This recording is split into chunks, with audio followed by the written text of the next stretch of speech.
Hello বন্ধুরা, আজ আপনাদের কাছে আমচুর দিয়ে মেথি শাকের রেসিপি নিয়ে এসেছি।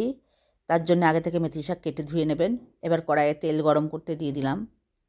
তেলটা গরম হয়ে গেলে হাফ চামচ মতন জিরে দিয়ে দিলাম, গোটা জিরে। গোটা জিরেটা যখন সেন্ট উঠতে লাগবে তখন অল্পটা পেঁয়াজ আর আমি এটাতে একটুখানি রসুন বাটা দেবো, কারণ আমি কুচি করা রসুন দিচ্ছি না, আপনারা দিতে পারেন কুচি করা রসুন। রসুন বাটা দিলে রসুনটা ওতেই মিক্সড হয়ে যাবে, রসুনটা খুঁজে পাওয়াও যাবে না, খুব ভালো লাগে এটায়। পেঁয়াজটা একটু লাল হয়ে গেলে আমি এতে একটু রসুন বাটা দিয়ে দেবো, একটুখানি দিলাম, আর একটু দেবো, রসুনটা একটু কম হয়েছে। এবারে যখন রসুন আর পেঁয়াজটা লাল হয়ে গেলে এতে লঙ্কা দিয়ে দেবো, 2-3টে লঙ্কা দিয়ে দেবো, তারপর ওতে শাকটা দিয়ে দেবো।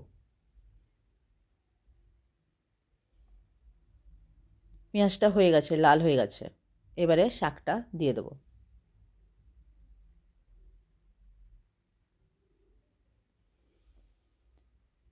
এবারে একটু নুন দেবো, পরিমাণ থেকে কম করে দেবো যেহেতু শাকটা অনেকটাই কম আছে। আর হলুদ দেবো একটুখানি, হাফ চামচেরও কম, ছোটো চামচের হাফ চামচেরও কম। আর কোনো এতে মশলা লাগবে না, হাফ চামচেরও কম দিলাম। এবার এটা কিছুক্ষণ নাড়াচাড়া করব, একটু ভালো করে ভাজা ভাজা করব। তারপরে কষা যখন হয়ে যাবে, রসুনের গন্ধ বা পেঁয়াজ গন্ধ বা হলুদের গন্ধ থাকবে না, তখন এতে একটুখানি জল দিয়ে সেদ্ধ হতে দেবো। যেহেতু মেথি শাক খুব তেতো, এমনি ভেজে খেলে খুব তেতো লাগে, তো অনেকে তেতোটা পছন্দ করে না।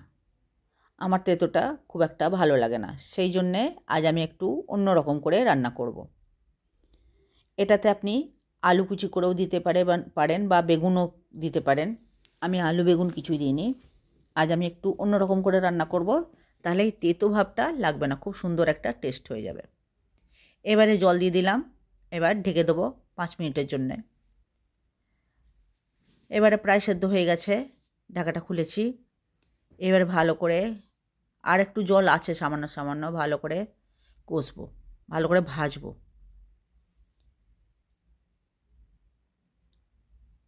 সেদ্ধটা মনে হচ্ছে আর একটু হবে, তাই জন্যে একটু নাড়াচাড়া করে নিয়ে আমি আর একবার ঢেকে দেবো। একটু আর জল দিলাম, কেন মনে হচ্ছে মেথি শাকটা আর একটু সেদ্ধ হবে।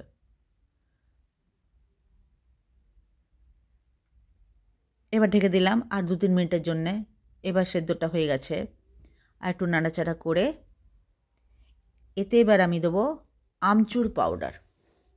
আমচুর পাউডার দিলে মেথি শাকটার তেঁতোটা কেটে যাবে, একটু টক টক লাগবে।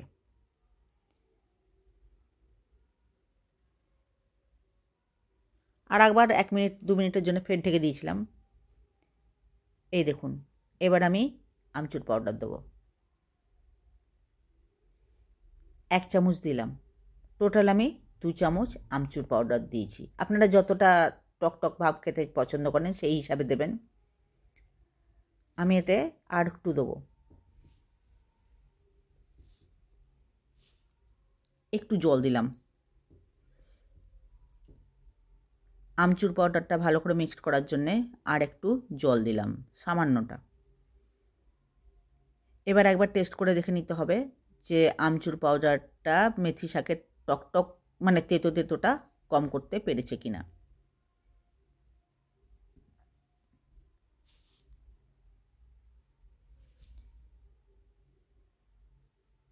একবার দেখে নেব, দিয়ে আর 1 চামচ মতন দেব আমচুর পাউডার,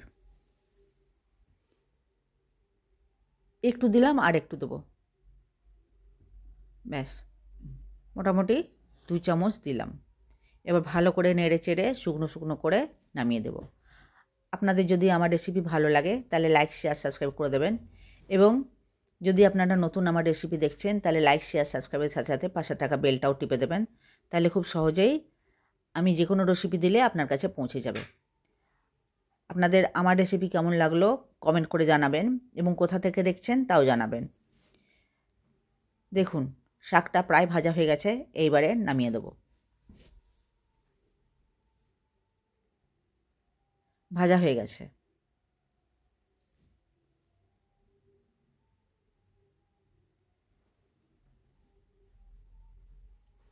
আমি আবার মনে হলো যে তেতো আছে নাকি, আর সামান্যটা একটু দিলাম আমচুর পাউডার, তেতো লাগছিল।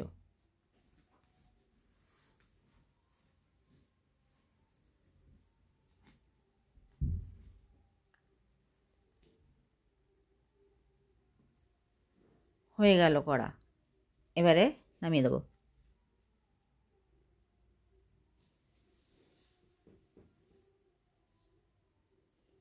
এ দেখুন নামিয়ে দিয়েছি। আপনার যদি আমার রেসিপি ভালো লাগে তাহলে নিশ্চয়ই করে লাইক শেয়ার সাবস্ক্রাইব করে দেবেন। ভিডিও দেখার জন্যে অনেক অনেক ধন্যবাদ।